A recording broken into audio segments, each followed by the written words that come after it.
Here we are again at Greatest Generation Live, and our first guest is Bill Biegel of World War II Research. Bill, are you unmuted? I think I am. Yep, I hear you loud and clear. Thank you for being on. Welcome. It's a pleasure to have you. About 6 weeks ago, I was outside of my front yard, and my neighbor was cutting his yard, and he came over to me, and he knows I do this program. He knows a little bit about my World War II research, and he hands me this picture, and he says, "That's the only picture I have of my father's World War II unit." And it was an artillery unit, and it had a minimum amount of information at the bottom of it. And he says, can you find anything out about that? I said, "I don't know, I'll look."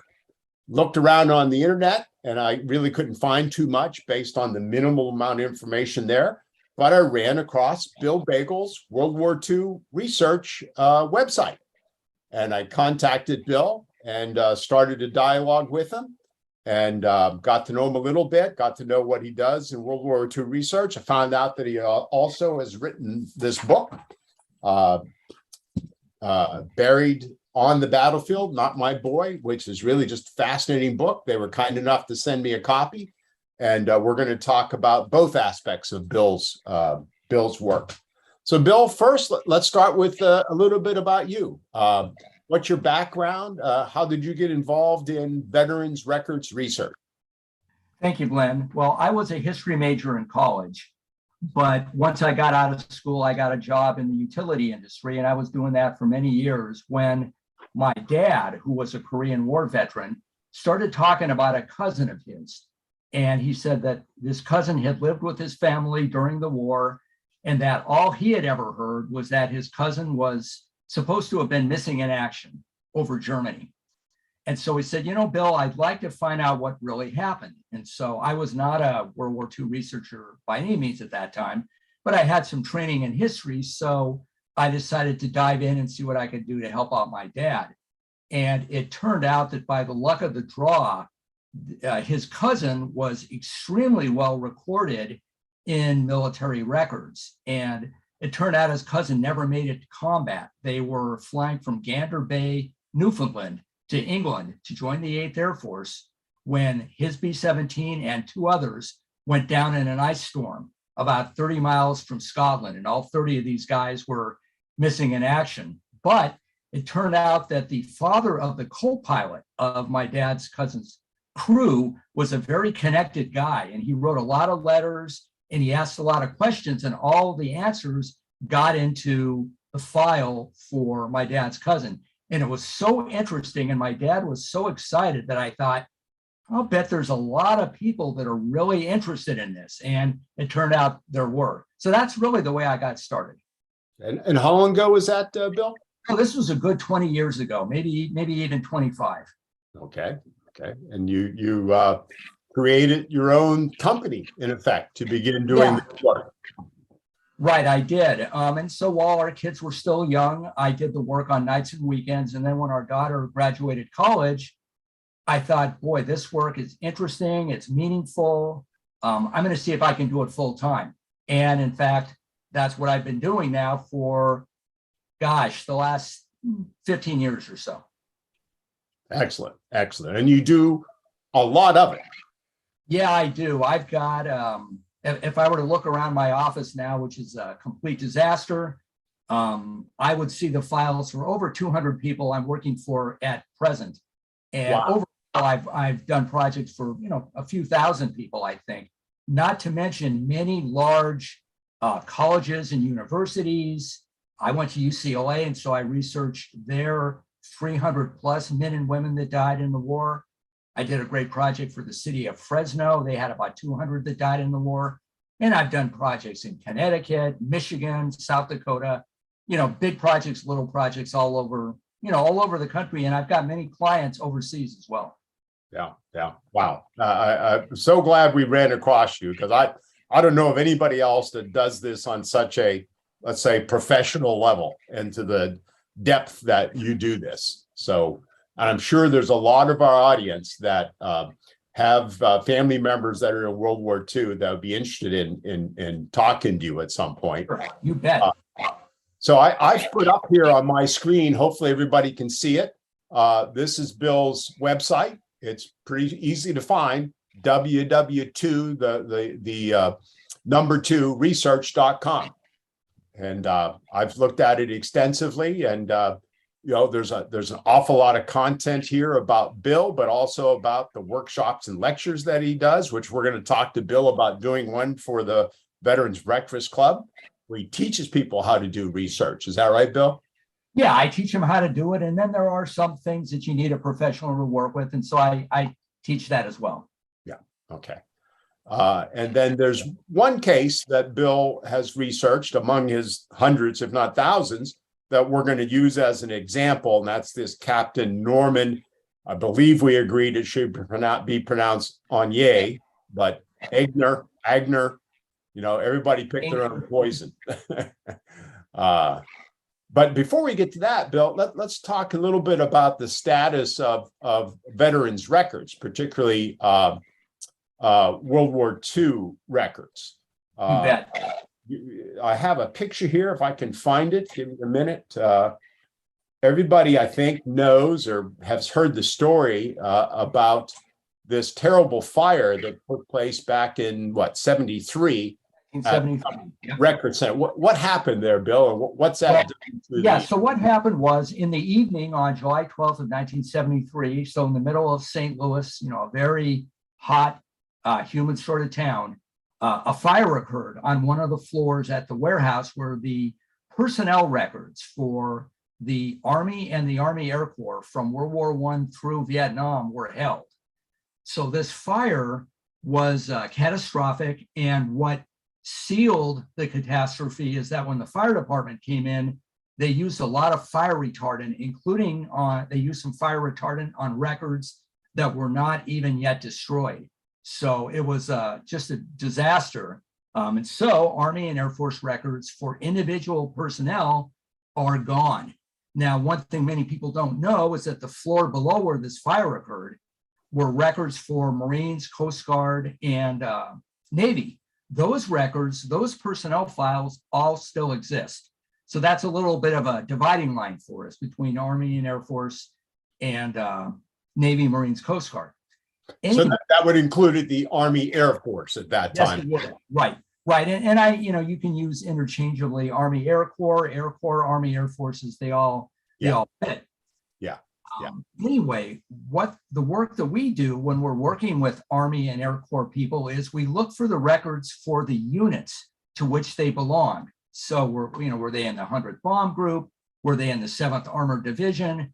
Were they in the 1211th Quartermaster Trucking Company?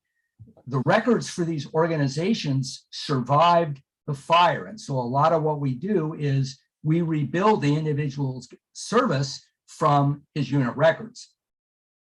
Okay. So the status of these archives and records for World War II, they're still out there, just that one very rich vein that would have been there is gone, and you have to work around it. Right. And so the other challenge we have is that the National Personnel Records Center, which holds most of the organizational records, they closed from March 2020 to March 2022 because of the pandemic. And so it put a real crimp in everybody's World War II research for a good couple of years.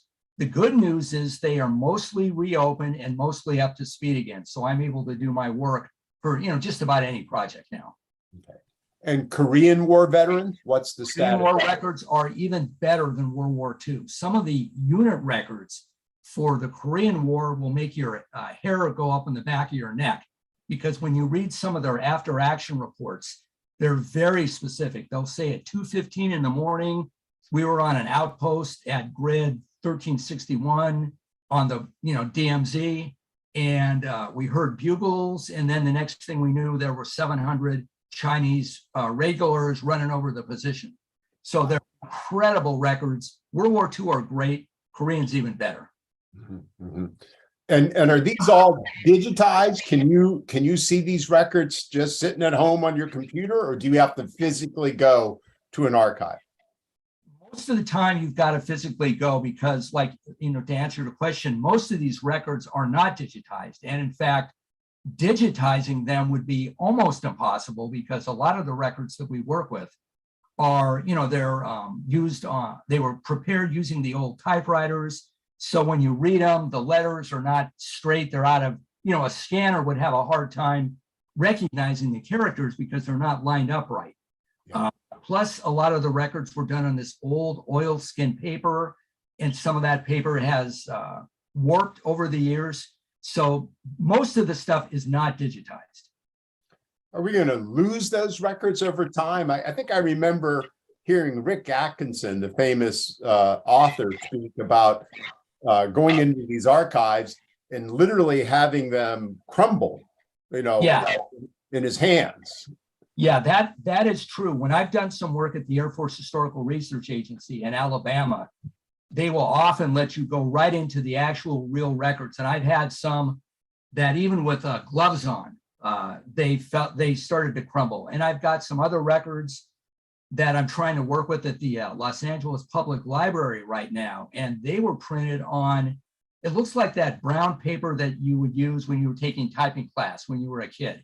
And so those pages are very, very brittle. So Rick is right. There are records that are in absolute danger of disappearing. Yeah, what a shame. What a shame. Yeah.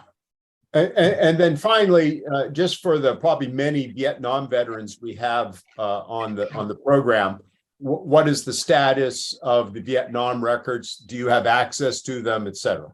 Sure. So for the Air Force, there are some Vietnam records we can locate. But for most of the soldiers and Marines that served, it's almost impossible because no record that is 62 years old or younger can be accessed by the general public. Any record that you need for Vietnam service, it's got to be for someone that served more than 62 years ago, which, excuse me, we know was before the war even started. So Vietnam era records are very tough, except for some Air Force records and some Navy death logs. But individual records are almost impossible to get. So even if I were a Vietnam vet, which I'm not, but for those Vietnam vets that are on, if they wanted to research their own records, would they be able to? They would be able to. There's a paperwork labyrinth that you'd have to go to. And I've helped a lot of my clients do that. But yes, if you're the vet in question, you can get your records, after going through a complex process. Okay. Well, it is the government. So what else would we expect? Yes, it is. And they're famous for complex processes. Okay. So before I jump into the next thought here, are there any questions, Sean, that we have about what Bill does? No questions in the chat at this point. Anybody here on the Zoom side, if you do have a question eventually, you can use the raise your hand function or just type it into the chat and we'll make sure to ask it during the program. Okay. Okay. So I'm sorry, did you want to volunteer something, Bill, or was somebody? No, that's I'm fine for right now. Sure. So as an example of the work that Bill does in researching veterans records, particularly World War II records, we thought we'd use this one Captain Norman Agner, I'll call him, okay, as an example. Let me Agner. Agner. Thank you, somebody, whoever corrected it. Thank you. So I don't expect everybody to read this. There are some photos I can click on and show you, but Bill, why don't you tell us what the story is behind Captain Agner? Right. So Captain Agner was from Virginia. His father was a prominent dairy farmer in the town, and Norman was a glider pilot. And I researched him because I did a project some years ago about the downed, we called it the downed flyers of D-Day. And so what I did was I researched every flyer that was shot down on D-Day all around the world. So it was not only Normandy, but I did some 15th Air Force planes that went down over Romania, attacking the oil fields on D-Day. And I also did, I think there were 8 fatal Air Force training crashes on June 6, 44. So I researched all those guys as well. Now, we were very fortunate with Norman because we talked about the fire that occurred. Well, it spared a few of the records. Typically, the earlier in the alphabet you are, the better your chances. And so for Norman, almost his whole personnel file, and that photo there that we just looked at is the photo from his personnel file. Almost his whole personnel file survived. So we were really able to do a great project on him because we got his personnel file, and we also located his individual deceased personnel file. And so what I'll share quickly is that while records for those who survived are not good, the records for those who were killed or died of any cause are very good, because the Army prepared a file for each man and woman that died in the war.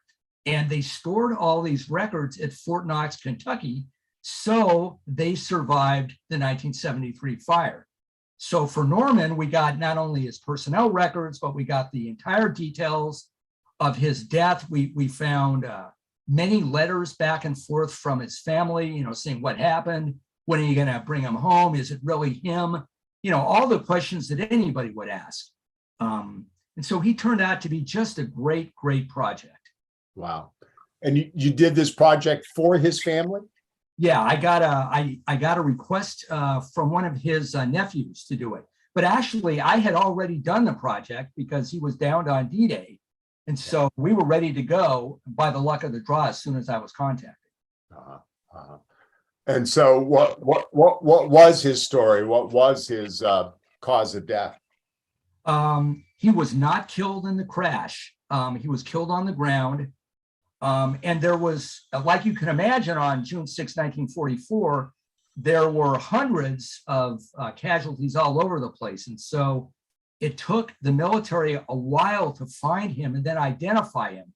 And so during that period of uncertainty, all that would have happened, we found, was that his next of kin would have had a telegram that they sent about the end of July, end of June, saying he's missing in action. We'll tell you more when we find out about it. The typical story, because it would usually take about 3 weeks after somebody was killed or missing for that information to get back home. Yeah. And so we went through the records. We found a couple other guys on his crew were killed. Excuse me. And so there was some confusion as to whose remains are the right remains. And you come across that all the time with downed air crews. Many cases where a downed air crew would be found, and the remains could not be separately identified. So they would all be brought back to one of the large national cemeteries in the United States: Jefferson Barracks in St. Louis, Zachary Taylor in Kentucky, Golden Gate up by San Francisco. And so, we were able to really go from when he went from his very first physical. In fact, in his file was his physical examination for flying. And so they had everything in there, do you feel dizzy when you're on a swing? All that really neat stuff. And so I really feel like I know the guy after doing that project. Wow. And what sort of, when you do a project like this for a family or whoever is, sponsoring the project, what do they end up with? What do you provide to them? Right. So there's all sorts of ways we could do this project, but this one would have been the complete personnel file and the casualty file. And then what I do for my clients that request this is I write up a serious historical summary of the records, because you can all imagine if you get a stack or an email link to, 250 pages worth of information, it's overwhelming and bewildering. And so for most of my clients, I also prepare a summary on my letterhead and say, here's what happened. If you look on page 18, this is the day that he did his first flight. Or if you look at page 97, this is how they identified him, and they did it because of his dog tags, or they found his driver's license in his pocket. So they get a really nice picture. And then I have other projects that are much more involved than that. Yeah, I'm fascinated by you having done this for UCLA, did you say? Yeah, I sure did. Yeah, over 300 UCLA men and women. In fact, UCLA actually lost 7 women in World War II due to the war.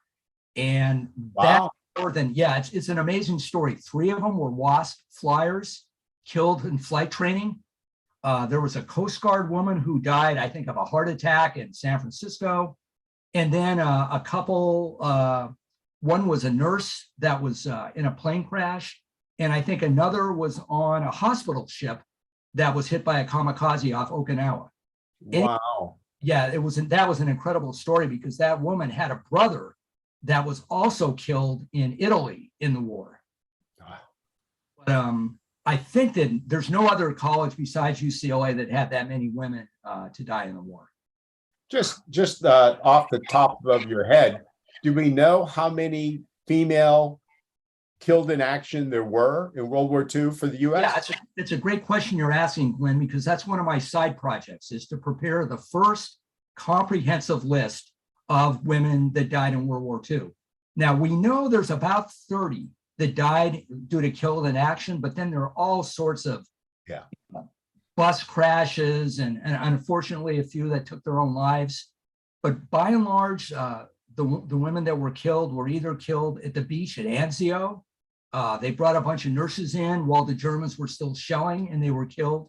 And then there were several nurses and doctors that were on the vessel that was hit by the kamikaze off Okinawa. And then there's a few, just in the wrong place at the wrong time. Yeah.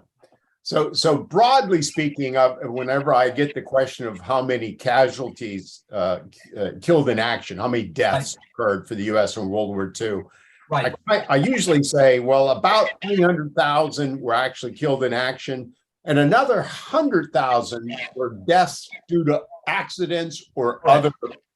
And a quick story on that, Glenn, over 15,000, that's 15000 flyers were killed stateside in training accidents. Right. Or just Air Corps, and another 5,000 or 6,000 Navy and Marine pilots were also killed in flight training. All these guys who never even left, the shores. Yeah. So, wow. Okay, let's pause again for a second because I want to switch now to the book that Bill wrote, which I think sort of came about because of the research he started to do. And are there any questions about the sort of pure research part of this that anybody would like to ask? Anything in the chat, Sean? Only thing here is Ben asked, Bill, how do you finance your research? Is it client fees, donations, grants, anything, other? Sure, I'm a professional researcher, so that's how we do the work. So there's a client fee. Yeah, there's a client fee, right? And it's a sliding scale on how involved the work is going to be, and some of the other details. Yeah. In my normal professional life, most of my audience knows I'm a consultant, and I found out early in my consulting career, after I left big corporations, I could get all the work I wanted if I didn't charge a fee. But there was a slight problem with putting food on the table for my family otherwise. So we fully understand. Okay. So if no more questions, Sean, let's and I'm sure, not to make light of it, I'm sure if you're interested in Bill doing any research for him, all you need to do is contact him via his website. I don't know, Sean, can we put his email in the chat room? And I'm sure Bill will be happy to talk to you about it in more precise terms. I have his website here in the chat. Bill, if we can have people email me if they want to get in contact with you. How about that? That'd be fine. Sure, they can either is fine. They can. I'm sorry. Say that again. Yeah, they can come direct to my website if they want, or they can go to you first. Sure. Perfect. So let's pivot to the book, Bill. And if I could get this up here correctly.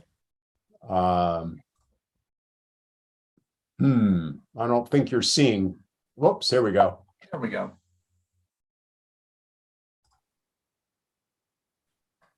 What am I doing wrong here? There we are. Okay. So, Bill, how did the book come about? Well, first, I realized that nobody had written about it. And you can go into any bookstore or you look online and every other title says the untold story of blah, blah, blah about World War II. And from my perspective, they're usually not untold stories. But when I got to what I wrote about, I found nobody has written about it. There are a few books that somebody wrote about an individual, maybe a relative that was brought back, but nobody talked about this repatriation process. And one of the things that we shared, Glenn, with you, or that I shared with you when we talked a few weeks ago, was that the repatriation of the World War II dead was the third most expensive project done by the United States in World War II. The first most expensive was the atomic bomb. The second most expensive was the development of the B-29 bomber, which dropped the atomic bomb. And the third most was the repatriation of the World War II dead, which ended up costing about $150 million, which is well over, into the billions in today's money. And Those so, are 1946 or $7. that's right. Yeah. And I would add, the other part that's so amazing is that no other country brought their dead home. Yeah. The Russians, the British, the French, nobody did. Nobody but the United States. So all those things together put it into my mind that this story's got to be told. And so that's why I wrote the book. Right. And did we bring our dead home from World War I?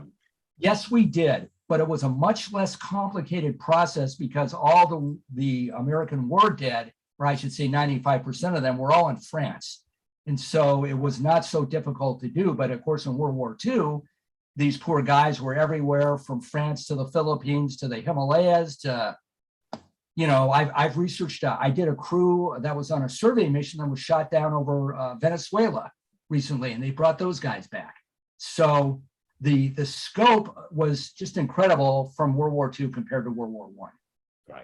Right. And we're still out there identifying missing in action and bringing Absolutely. them. If you check the internet, check once a week and type into Google something like World War II dead soldier returned.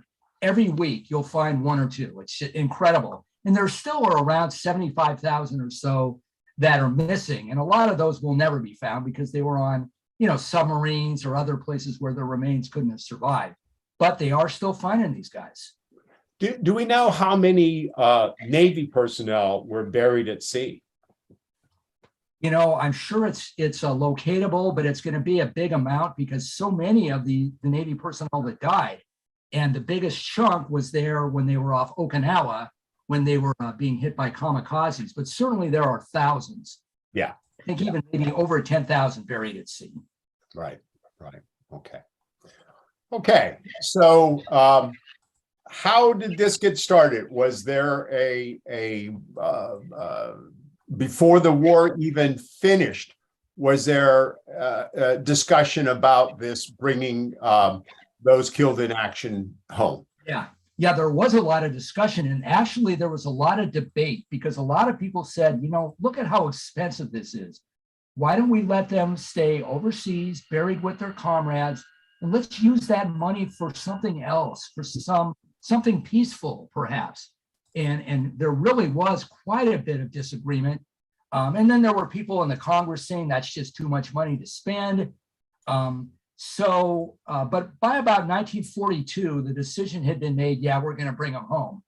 And so at that point, the Army started to work on their process as to how they were going to do it. And so when the war ended, they were actually in a pretty good position to start the process. So what the Army did was, we found in researching the book, is the war had only been over for a few weeks when the Army started sending teams of searchers into France, Holland, Belgium, and then later in the Philippines and New Guinea. And they were all ready to go, and these guys were quite trained. And the photo there is actually at one of the cemeteries. And if you look, you can see a lot of the crosses are sort of leaning over. So this is a temporary cemetery. When they actually put them in the cemeteries that exist now, of course, it was a much more sanitary and a beautifully cleaned up situation. But this is just one of those temporary ones. Right. And these are, I think they're referred to as graves registration servicemen. You're correct. And one other thing I'm going to point out is if you look at the left-hand corner of this photo and you see what that guy is holding, what he's holding there is probably a big mattress or a big mattress cover, which is what the soldier there had probably been wrapped in when he was buried. Yeah.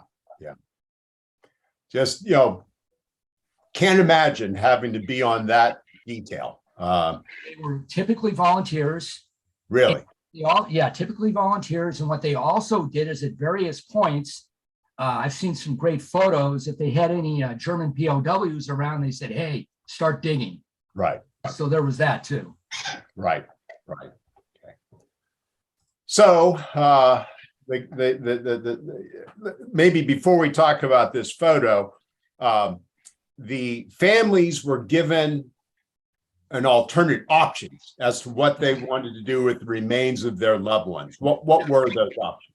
Right. So what happened was about 7 or 8 months after the war ended, the next of kin of record of every soldier that died in the war overseas got a 4-page questionnaire. And the questionnaire wanted to establish 2 things. They wanted to establish that they had sent it to the right next of kin. And that was not always the case, because we all know stories about guys that got married right before they went overseas. So their wife became their next of kin. But I've done records where mom and dad never even knew their son was married. And so there are all sorts of arguments about, the VA pension and who's going to say where they get buried. But so that was part 1. But once they established who the correct next of kin is, they had 4 choices. They could remain overseas in a military cemetery near where they died. So if you think about Saving Private Ryan, when the Matt Damon character is there at the cemetery, that's one of the cemeteries. So that was choice number 1. And about 1/3 said, we're going to have them buried overseas. Right. Number 2 was to be brought back to any national cemetery in the United States. It didn't matter if it was next door to your house or 2,000 miles away. They would do it, all at government expense. 3rd choice was they would bring it to your local cemetery, no matter how remote, again at government expense. And the 4th choice, and this came up a lot because of sort of the multinational nature of the United States Army, but they also said, if you want us to take the remains to somewhere besides the United States, we will comply with every feasible request. And so they took guys back to Spain. They took guys back to Japan. I just did a guy they brought back to Norway.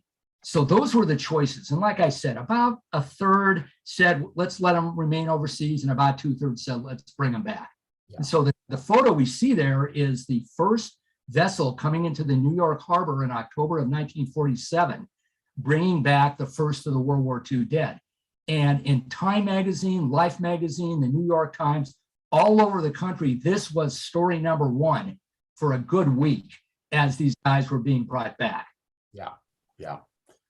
And this is, now that I think remember this photo, I think this was a Congressional Medal of Honor winner. I think you're correct, Glenn. You can see in the background, there's a caisson and some sort of armored vehicle.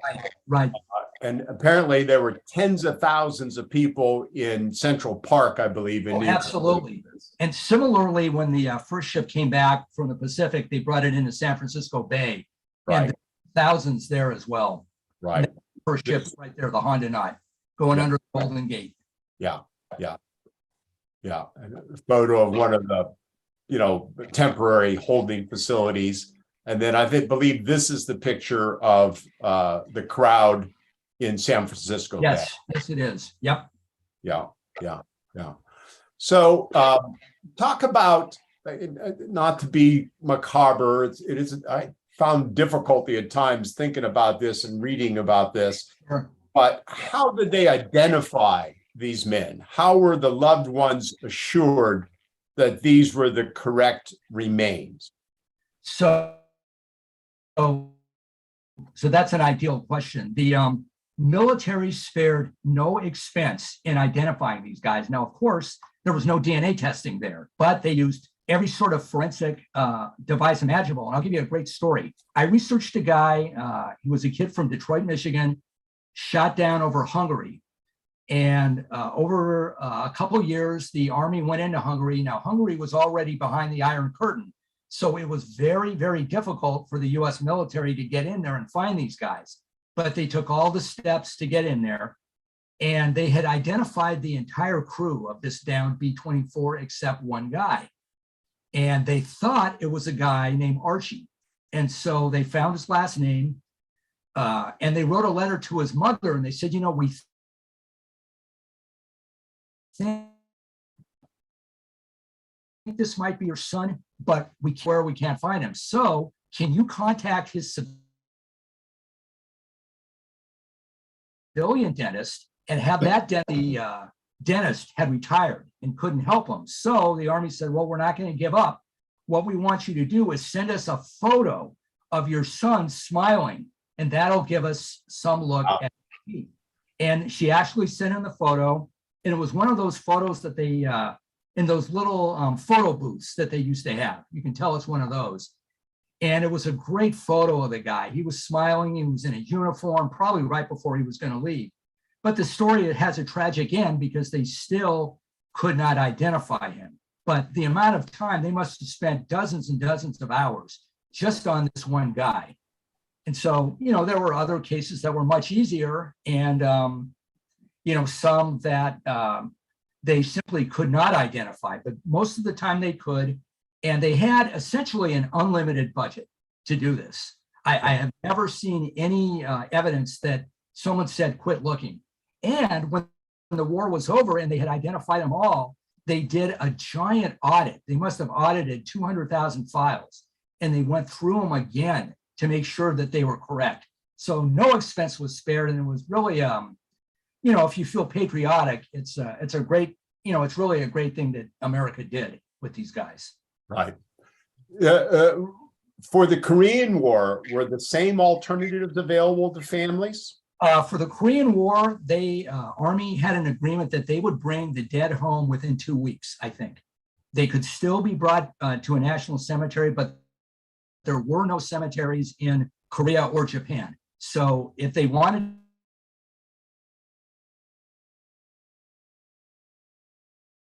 to be buried in the Philippines, they would have been buried in Manila, but within usually just within a few weeks of being killed. And then I'm sure for Vietnam, all remains were brought home. That's correct. Yeah, all brought home. Yeah, all brought home to Dover Air Force Base in most cases, which is still where they bring guys home today. Right. Okay. Well, are there any other aspects of the book? I mean, I highly recommend this book. The first half of it is kind of what we talked about, the process of what happened, what the alternatives were. And then the second half of it are individual stories of cases that Bill worked on. And like some of them are just incredibly moving stories. The one I'd ask you to touch on, sure, find it here, was the, partly it touched me because we did a program with the author of his latest book, Facing the Mountain, Dan Brown, about the Nice fighting in Italy with the 100th and the 442nd Regiment of that team. And there's a story in the book. I'm looking for the name, and you're looking for a Ross Fujitani. That's it. Tell the Ross Fujitani. I just found that. Great story. So Ross Fujitani was from Honolulu. And before the war began, like a lot of the Japanese Americans that were serving there, he joined up because a lot of Japanese Americans were concerned that a war with Japan was coming. And so they wanted to be sure that they would prove their loyalty to the United States. Anyway, Ross went into the Army. He had some college education, so he was made a second lieutenant, and he was with the 100th Infantry Battalion. He was a decorated soldier, and I actually was in contact with his granddaughter, who found some photos of him being given some military awards by Mark Clark, who was the general in command of the whole Italian theater. Anyway, a sad story, Ross was killed in France. And so they buried him there. And so when the war ended, the military wrote a letter to his next of kin, but the letters kept coming back, not here anymore. So they finally found his brother, and his brother said, well, you know what? As soon as the war ended, my dad and Ross's dad said, I don't want to be in America anymore. I'm going back to Japan.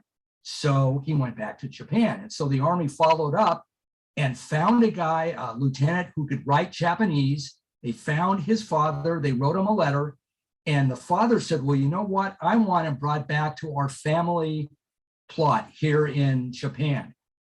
And so the Army complied. And so they re-identified him, put him on a ship, sent him across the Atlantic. They put him on a train, took him across the United States, put him on another ship, sent him to the Philippines, put him on yet one more ship that went to his burial location in Japan, where they gave him a burial with the fitting honors that he deserved.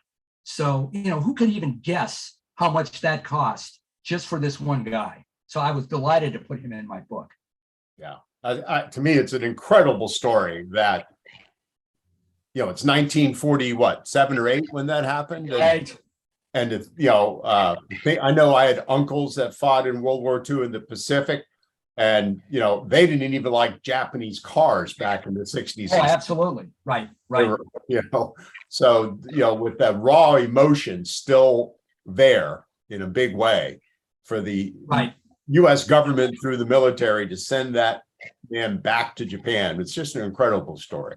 You know, and I'll share one other story. The military was very, very sensitive about this. So for many of the guys that were brought back, say, to the United States, the military would provide an escort to take the remains back to the hometown. And what the military did was, if the guy was an Italian American, they would find an Italian American to take his remains back. If he was a Jewish guy, they'd find a Jewish guy. If he was African American, they'd get an African American. And I've seen some of the records where you can really see them scrambling to try to find a guy to bring to be the escort. But it's really advanced, you know, compared to the rest of the military in the 1940s to see that level of sensitivity. Yeah. Yeah. Okay. So let's stop here again. You know, we have a World War II veteran on. Can you hear me, Lucky? Loud and clear. Okay. Let me ask if there's other questions, but then Lucky, I'd like to ask you for any comments or thoughts you have. You're obviously one of our heroic veterans, and you lost many a good friend, and was wondering if you would have any thoughts or questions about this topic, but let me let you consider that. And Sean, are there any questions from the audience in general that are out there? A comment that ABMC is still making same efforts to recover, identify, and bury appropriately the remains. That is true. Yep, very true. And like I said before, if you want to go to Google once a week, type in ABMC, which stands for American Battle Monuments Commission, is bringing home someone. It's amazing that they're still bringing these guys back.